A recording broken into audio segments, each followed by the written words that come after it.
Em nome do Pai, e do Filho, e do Espírito Santo. Amém. A paz do Cristo ressuscitado habita em vossos corações. Querida irmã, querido irmão, salve Maria Santíssima Virgem Imaculada. Amém.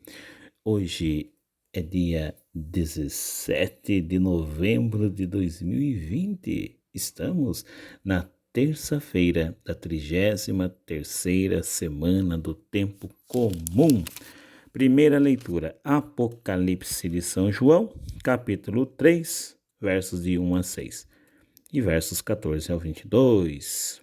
Se alguém ouvir minha voz e abrir a porta, eu entrarei na sua casa e tomaremos a refeição, eu com ele e ele comigo. Salmo 14, rezemos assim. Ao vencedor, dar-lhes-ei o direito de sentar-se comigo no meu trono, repetindo. Ao vencedor, dar-lhe-ei o direito de sentar-se comigo no meu trono. Escutemos com atenção o Santo Evangelho. Lucas, capítulo 19, versos de 1 a 10. Naquele tempo, Jesus tinha entrado em Jericó e estava atravessando a cidade. Havia ali um homem chamado Zaqueu, que era chefe dos cobradores de impostos e muito rico. Zaqueu procurava ver quem era Jesus, mas não conseguia por causa da multidão, pois era muito baixo. Então ele correu à frente e subiu numa figueira para ver Jesus, que devia passar por ali. Quando Jesus chegou ao lugar, olhou para cima e disse: Zaqueu, desce depressa, hoje eu devo ficar na tua casa. Ele desceu depressa e recebeu Jesus com alegria. Ao ver isso, todos começaram a murmurar, dizendo: ele foi hospedar-se na casa de um pecador. Zaqueu ficou de pé e disse ao Senhor: Senhor, eu dou a metade dos meus bens aos pobres, e se defraudei alguém, vou devolver 4 vezes mais. Jesus lhe disse: hoje a salvação entrou nesta casa, porque também esse homem é um filho de Abraão. Com efeito, o Filho do Homem veio procurar e salvar o que estava perdido. Palavra da salvação. Glória a vós, Senhor. Que as palavras do Santo Evangelho perdoem os nossos pecados. Assim seja. Que o Espírito Santo, doador dos 7 dons, ilumine nossa mente e nosso coração para bem compreendermos a palavra que nos foi anunciada. Amém. Sem a luz que acode nada o homem pode, nenhum bem há nele, nenhum bem há nele. A nós descei divina luz, a nós descei divina luz. Em nossas almas acendei o amor de Jesus. Ontem nós demos início à leitura do livro do Apocalipse de São João. Tivemos uma apresentação do primeiro capítulo, como se fosse uma introdução ao livro. Já tivemos a leitura da primeira carta, né? Ali no capítulo 2, às igrejas, recordando, são 7 cartas para 7 igrejas, e essas 7 igrejas são as 7 comunidades que estavam situadas na Ásia Menor, hoje seria a Turquia, essa região. No texto de ontem, nós ouvimos a carta à comunidade de Éfeso. Como estamos na liturgia da missa, não vamos ouvir necessariamente todas as cartas, apenas algumas são apontadas para serem meditadas nas celebrações. Por exemplo, nós não vamos ouvir a carta na liturgia, né? Você pode conferir no Apocalipse e ler todas. Aliás, recomendo a leitura de todo o Apocalipse. Que livro maravilhoso, um dos meus preferidos da Sagrada Escritura. Bom, nós não vamos ouvir a carta à igreja de Esmirna, não vamos ouvir a que também foi escrita para a igreja de Pérgamo, nem para a de Tiatira. Hoje a gente já vai escutar, se você conferir o texto da primeira leitura, a carta à igreja de Sardes e a de Laodiceia. Também a gente não escuta a que fica entre essas duas, a carta a Filadélfia. Pois bem, o que Jesus, o Senhor, diz à igreja de Sardes? Diz assim: olha, igreja de Sardes, comunidade que está em Sardes, eu conheço tua conduta. Tens fama de estar vivo, mas estás morto. Acorda, reaviva o que te resta e que estava para se apagar.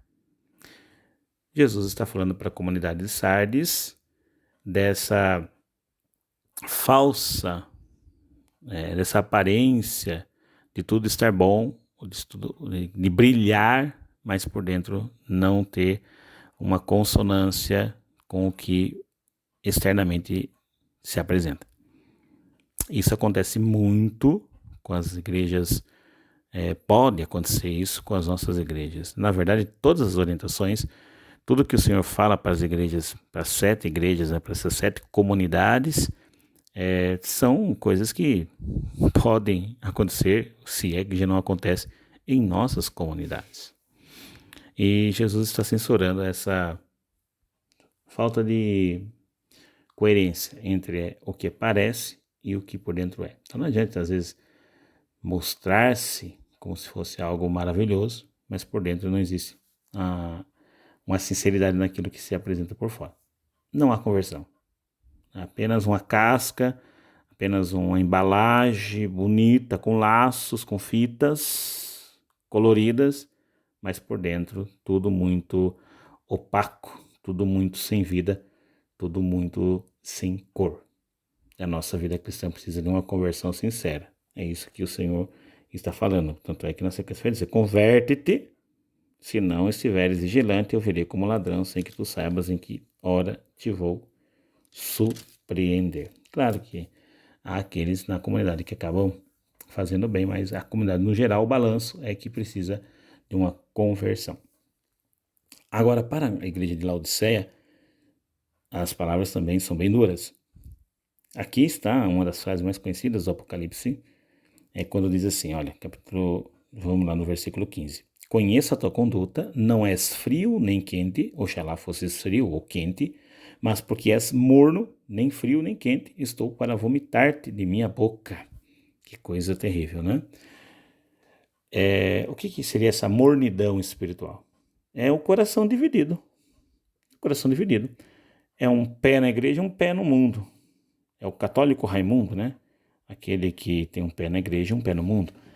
Que quer estar na igreja, mas ao mesmo tempo se deleita, se compraz com as coisas do mundo. E não abre mão. E olha, e acha, e se a gente for corrigir, se a gente for falar, for orientar, chama a gente ainda de intransigente, de radical, que nós estamos sendo duros demais. Então a pessoa ela quer estar na igreja católica, quer ser cristão, mas ela quer continuar acreditando em horóscopo, na nova era, simpatias. Não dá, né? Não dá. Esse coração dividido aí já é exigido pelos profetas que a gente abra mão disso, aliás. Não tenha coração dividido. Elias diz lá, né? Olha, vocês querem servir a Yahvé, então sirvam a Yahvé. Se ele é Deus, siga Yahvé. Agora, se para vocês Baal é Deus, então siga Baal. Mas não fica com esse coração dividido entre Deus e entre Baal, por favor. Elias fala isso lá no Antigo Testamento. E aqui o Senhor está falando. Não és nem frio e nem quente, porque você é morno, né? Vou vomitar na minha boca. Não serve, tá? Água morna não serve, não. Ou é fria ou é quente. Decisão radical para Jesus, né? Tá na hora, não? Tá na hora de abraçarmos radicalmente o santo evangelho sem fazer concessões com o mundo, tá bom? Assim a gente vai ter um coração, então, disponível para acolher Jesus plenamente em nossa casa, como é o desejo, né? Na verdade, o Senhor fala na sequência dessa carta a Laodiceia, que ele está na porta batendo, né? Aquela imagem maravilhosa também do Senhor que está à porta e bate, né? Você vê isso no versículo 20. Estou à porta e bato. Se alguém ouvir minha voz e abrir a porta, eu entrarei na sua casa e tomaremos a refeição, eu com ele, ele comigo. Olha só, Mateus, aquele que era visto como um pecador público, sobe em uma árvore, vê Jesus, Jesus o percebe, Jesus o nota e diz para ele: desce, que hoje eu devo ficar na sua casa. Diz que Zaqueu desceu correndo, foi à frente e recebeu Jesus com alegria na sua casa. Lembra do evangelho de ontem, do cego, que vivia ali numa vida, vamos dizer assim, entregue a esmolas, acostumado com esmolas e misérias? Jesus passa e lhe devolve a vista. Mas Zaqueu era um cego. Cego porque estava vivendo para os bens, apegado às coisas dessa terra. Agora ele corre com alegria e recebe Jesus na casa. Isso que Jesus diz no Apocalipse: se alguém abrir a porta, eu entrarei e cearei com ele e ele comigo. E Zaqueu tem essa oportunidade, essa graça de receber Jesus na sua casa. Jesus não entra na casa de Zaqueu para sancionar a vida errada que Zaqueu vivia. Tá bom? Então Jesus entra na sua casa, entra na minha casa, não para sancionar a vida errada que a gente vive. Jesus, olha, entra na minha casa, mas deixa eu com os meus vícios, deixa eu aqui com com as minhas misérias, deixa eu aqui cuidando disso. Eu te amo, Jesus. Jesus entra na casa de Zaqueu para transtornar e transformar a casa de Zaqueu. Aquele homem que vivia cego pelas coisas desse mundo se torna agora, volta a enxergar, vamos dizer assim. E olha a mudança que acontece na vida dele. Eu vou dar todos os meus bens, metade dos meus bens aos pobres, e se defraudei alguém, eu vou devolver 4 vezes mais. Há uma mudança. Jesus então restabelece a originalidade do que é para ser Zaqueu, já que Zaqueu no nome, é um nome hebraico que significa puro, mas Zaqueu estava longe de ser puro na sua conduta e na sua vida.